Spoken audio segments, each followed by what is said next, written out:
Et c'est avec Jérémy Jalagro. Bonsoir Jérémy, bienvenue.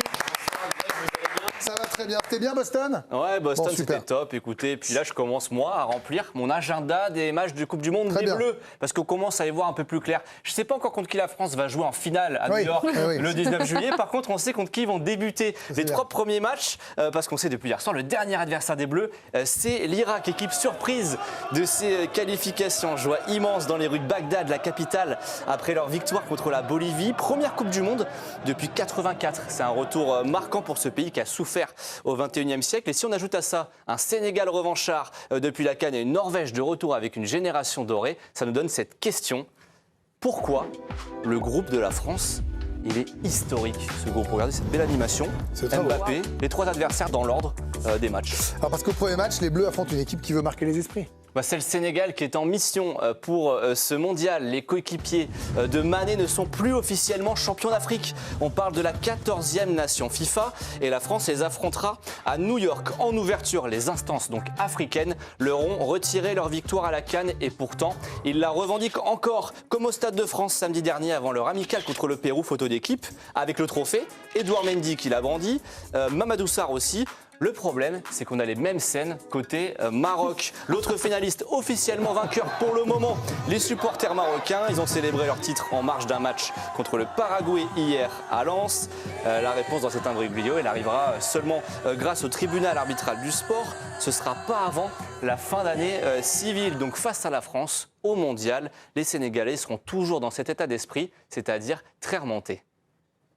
Mais comme je l'ai dit tout à l'heure, on se sentira toujours champion d'Afrique et ça, personne ne pourra nous l'enlever.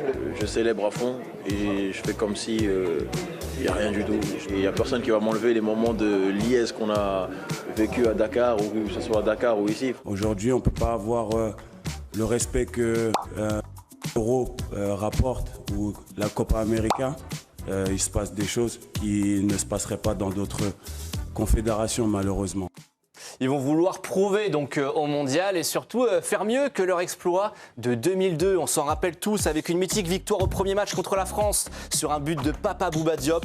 Le début d'un fiasco pour les Bleus, champions du monde. Derrière, victoire en 8e contre la Suède sur un doublé d'Henri Camara, une victoire 2-1. On s'en rappelle pas forcément. Fin de parcours ensuite en quart contre la Turquie sur un but en or, mon Greg. Mon Greg, bien sûr. On est sur du Mon Greg là. On a pris beaucoup de confiance depuis les États-Unis. Si, il faut.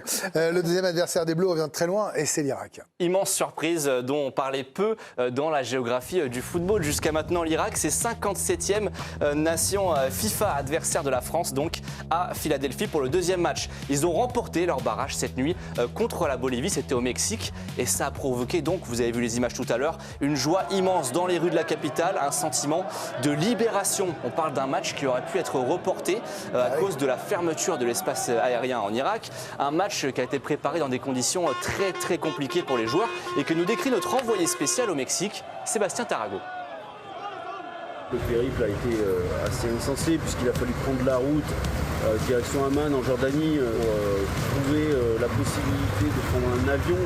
Cela a été le cas, un vol charter qui a dû ensuite s'arrêter à Lisbonne pour rejoindre Monterrey au Mexique. On parle d'un voyage de 43 heures à peu près. Mais après, il y a la charge émotionnelle qui entre là-dedans. Et l'un des joueurs, par exemple, a expliqué à quel point ce peuple irakien avait souffert au cours des dernières années. Il considérait que nous, en Europe ou partout ailleurs, on n'était pas vraiment capable de comprendre. Cette joie, elle était portée par autre chose qu'une victoire dans un match de football. Ça, on l'a ressenti très fort.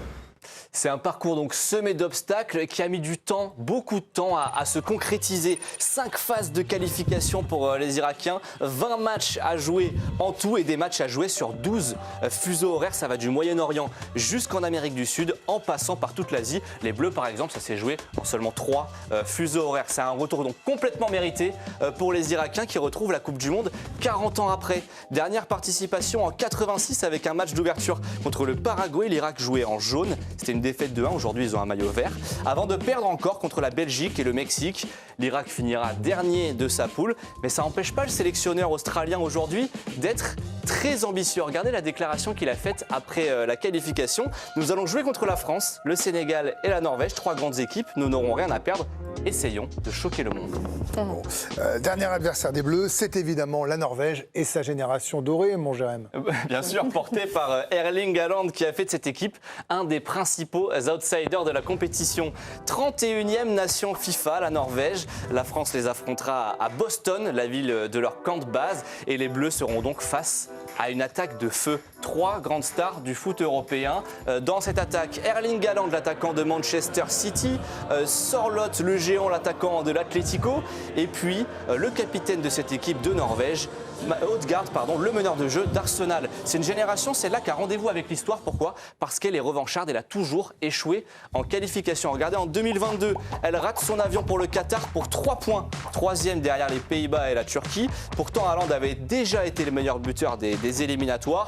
En 2024, même chose, regardez, 3e place de son groupe de qualification derrière l'Espagne et l'Écosse avec encore plus d'écart, 10 points derrière les Espagnols. C'est simple si on résume, ils n'ont participé à aucune grande compétition depuis l'année 2000. D'ailleurs, il y en a un qui est né le 21 juillet 2000, vous voyez de qui je parle, c'est Erling Haaland qui est né là. Il n'a jamais connu une grande compétition avec la Norvège de son vivant. Et ben lui, il veut vivre une compétition historique à plusieurs titres.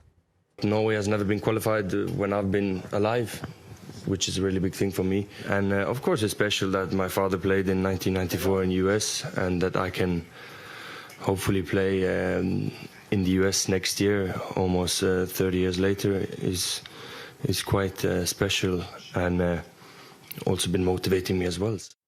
Papa Haaland donc était là en 1994, mais c'est en 98 que la Norvège a déjà fait un exploit. Ils font match nul au premier tour contre le Maroc 2-2 au match d'ouverture, mais l'exploit stratosphérique, il est au match d'après contre le Brésil de Ronaldo. Victoire 2-1 donc contre le futur finaliste, avant de sortir en 8e contre les demi-finalistes italiens. Mais cette année, ils visent encore mieux grâce à des résultats historiques en phase de qualification. Ils ont vraiment impressionné le monde entier. 100% de victoire en qualif, 37 buts en 8 matchs, c'est un record absolu. Et Haaland a été encore une fois le meilleur buteur des qualifs avec 7 buts. Si on résume, la Norvège, l'Irak et le Sénégal, 3 rendez-vous passionnants, 3 rendez-vous qui vont marquer l'histoire et dont on se rappellera quand on va se remémorer la belle victoire des Bleus dans cette Coupe du Monde 2026 pour la dernière de Deschamps. Merci Jérémy Jalingro, et félicitations évidemment à Corentin Roland aujourd'hui et Baptiste Vautier qui ont bossé avec vous. Bon, historique, est-ce que c'est un terme qui vous convient, Swan Borsellino ? Ça me convient parce que j'ai beaucoup de respect pour Jérémy, pour votre Jérémy. Après, moi, je sais pas, dit excitant, sexy, historique, peut-être pour l'Irak, parce qu'on a compris à quel point c'était important pour ce pays, à quel point historique, parce qu'on n'a pas le Danemark, vous l'avez dit tout à l'heure. Greg. Oui, mais Candice m'a rappelé cette stat, on ne gagne pas quand il n'y a pas le Danemark. Mais c'est un bon groupe parce que on en parlait un petit peu avec Olivier. Ce qui est difficile, c'est d'avoir peur quand tu sais que la plupart des meilleurs troisièmes vont passer et que tu t'imagines quand même que le match contre l'Irak, même s'ils veulent choquer le monde, est abordable pour notre équipe de France. Par contre, historique, je pense, pour les gens de ma génération qui ont eu un espèce de traumatisme, en tout cas qui sont marqués beaucoup par le France-Sénégal de 2002, qu'on a vécu au collège, au lycée pour certains et à d'autres moments pour d'autres. Il est historique parce que c'est un match que tu as envie de revoir depuis des années avec un Sénégal qui est hyper fort et c'est un match qui est très important. Et la Norvège, c'est une grosse interrogation. On a le sélectionneur du Sénégal qui disait que c'était pour lui un des favoris, etc. On sait que c'est une très bonne équipe, mais je pense que c'est une très très bonne préparation pour la suite de la compétition si les Bleus sont ambitieux. Alors après, Pierre, moi je trouve que ce que disait Sébastien Tarago quand il disait que c'était plus qu'une qualification pour la Coupe du Monde pour l'Irak, parce qu'on sait à quel point ce pays a été mis à mal, a beaucoup souffert dans sa chair, dans son âme, dans sa territorialité, et puis donc le football qui permet peut-être aussi de sourire, tout simplement. Le Sénégal, qui vit cet imbroglio, je reprends votre mot, champion d'Afrique, mais plus champion d'Afrique. Ouais. La Norvège, c'est le rival d'Mbappé, c'est Haaland. Franchement, est-ce que c'est pas le groupe rêvé finalement pour une équipe de France, pour déjà se plonger dans la compète et pour raconter des histoires? Je sais pas si c'est le groupe rêvé parce qu'il est quand même très relevé et si je reprends l'adjectif de Jérémy, peut-être qu'il est historiquement relevé, quoi. Est-ce que c'est pas un des groupes les plus relevés de l'équipe de France? Alors, je vais pas faire injure à l'Irak, mais le Sénégal et la Norvège, ça a quand même des tronches de quart de finaliste faciles, tu vois. Facile. Ouais, moi, je ne crois pas du tout, mais je suis le seul, visiblement. C'est quand même un France-Sénégal ou un France-Norvège, au niveau où ils sont aujourd'hui. Sénégal, ouais. Norvège, j'y crois pas. Tu peux les voir, ils ont quand même un statut particulier d'outsiders. Ils sont C'est vrai que pas... tout le monde les mettrait Je peux penser ce que je veux, bien sûr. Mathurin, Personne ne les met dans les favoris. Mais c'est une équipe qui est plutôt chiante à jouer et que personne n'avait vraiment envie de tirer lors du tirage au sort de la Coupe du Monde. Donc, je trouve que des derniers groupes de Coupe du Monde qu'on a pu voir pour l'équipe de France, c'est un des plus relevés, en tout cas que moi j'ai vu de mon vivant, quoi. Surtout avec autant de groupes. Et surtout Et c'est même le plus relevé de cette Coupe du Monde. Si on prend la moyenne des classements FIFA de chaque équipe, eh bien le groupe donc I de la France, c'est le plus relevé, une moyenne de classement de 25e FIFA, devant le groupe de l'Australie, du Panama, des États-Unis. On regarde que les Pays-Bas sont là aussi dans un groupe un peu plus relevé, tout comme le Portugal. Et si on regarde, on a mis l'Espagne, parce que l'Espagne, sur 12 groupes, c'est le 11e groupe au classement des équipes les plus relevées. Donc l'Espagne finalement a un tirage. Candice, si on peut se permettre, par exemple, le groupe de l'Espagne a l'air pour nous peut-être plus relevé que le second avec les États-Unis, l'Australie, etc. Mais après, on sait que c'est le classement FIFA. C'est plus équilibré, effectivement, le groupe. Oui, à un moment, il faut prendre une décision. Le classement FIFA, ça sert de base, bien sûr. Mais c'est vrai que quand les États-Unis, on a vu les adversaires, on a vécu le tirage au sort en direct, on se dit, ils s'en sortent bien, quoi. Plutôt pas mal. Et pourtant, au classement FIFA, vous avez vu, ça donne ça. Séverine, quel adversaire vous redoutez le plus? J'ai l'impression le Sénégal, parce que déjà je les ai trouvés hyper impressionnants durant la CAN. Moi, je trouve que c'est vraiment la plus belle équipe qui a joué durant cette CAN. Et surtout, je les sens clairement revanchards, mine de rien. Je pense qu'ils ont envie de montrer un petit peu de quoi ils sont capables. Ils refusent la décision de la CAF, ce que je peux tout à fait entendre. Et donc, je pense qu'ils vont vouloir montrer évidemment de quoi ils sont capables durant cette Coupe du Monde. Historiquement, en plus, France-Sénégal, c'est toujours particulier. Donc ça aussi, évidemment. Mais après, moi, je trouve toujours mieux de jouer des équipes aussi dans un groupe aussi relevé, surtout dans une Coupe du Monde qui va durer 5 semaines, a été directement mis dans le... Même pour nous, à vivre... Oui, déjà nous, et puis même t'es directement mis dans le bain, en fait, tout simplement. Plutôt que de jouer des petites nations où tu vas peut-être mettre 5, 6, 7 buts, etc. Là, directement, tu peux mettre des choses en place, établir des choses, et puis surtout, en plus, vu que quasiment tout le monde va être qualifié, en tout cas le top 3 va être qualifié, tu peux évidemment adapter pour le 3e match, et tu joues à Norvège. Mais le premier match... Il faut être dans les meilleurs troisièmes. Enfin, il n'y en a pas beaucoup qui sautent. Non, c'est pour ça, mais franchement, non, moi je crois que c'est le Sénégal. En plus, c'est ton premier match, c'est très compliqué de commencer une compétition. Tu joues contre la meilleure équipe, moi, de ce groupe-là, derrière la France. Après, on peut commencer une compétition et la gagner en perdant le premier match. L'Argentine a perdu contre l'Arabie Saoudite. Ils ont gagné derrière. Je vous ai gardé pour la fin exprès parce que c'est votre regard de joueur qui a connu une Coupe du Monde, bien sûr, et puis de coach. C'est une chance, un groupe comme ça, pour vous, ou c'est déjà le début d'une épreuve plus compliquée? Non, moi je crois que c'est ni une chance ni une malchance. Et le groupe est établi. Il faut bien se mettre dans la tête que l'équipe de France, elle arrive aux États-Unis, au Mexique et Canada avec une étiquette, avec vraiment elle est pratiquement favorite numéro 1. Personne ne voulait jouer dans notre groupe. On est d'accord. Alors quel que soit le groupe, l'important c'est la réponse que les joueurs vont nous apporter. Et là, on peut faire confiance à Didier Deschamps pour les mettre vraiment dans un état d'esprit extraordinaire. Après, le France-Sénégal. Comment vous dire, la revanche, elle est plus, ou pas revanche.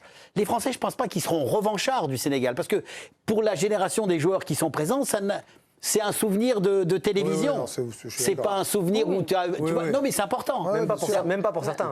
Et peut-être même pas pour certains. Donc, oui, tu as raison. Il n'a jamais vu. Donc, en plus, tu vois, c'est une autre dimension. On sait pertinemment que la France, le premier match, il faut qu'il soit impeccable. Parce qu'il est prépondérant. Donc si ça avait été voir l'Irak ou la Norvège, pour moi c'est la même chose. C'est important le premier match parce que là ils ont besoin de mettre une information à tout le monde. On est prêt, on est au rendez-vous, on va être fort. Donc je pense que Didier Deschamps va réussir son coup. Et puis quand on voit quand même la qualité de nos joueurs, je pense, sans être au-dessus de tout le monde, sans être euphorique, qu'on a quand même quelque chose de fort et de puissant. Et en plus, moi, ce que je trouve vraiment intéressant dans les deux matchs qu'on a vus la semaine dernière, c'est l'intelligence des joueurs, quoi. Il y a quelque chose de supérieur en ce moment dans le football français. Eh bien écoutez, espérons que ça se passe aussi bien. On a vu l'Irak, voilà, c'est la grosse info concernant le groupe de l'équipe de France. L'Irak qui a battu la Bolivie 2-1 cette nuit, qui s'est qualifié, tout comme la République démocratique du Congo dans l'autre finale de barrage. Merci beaucoup, Jérémy Janadron, pour ce pourquoi.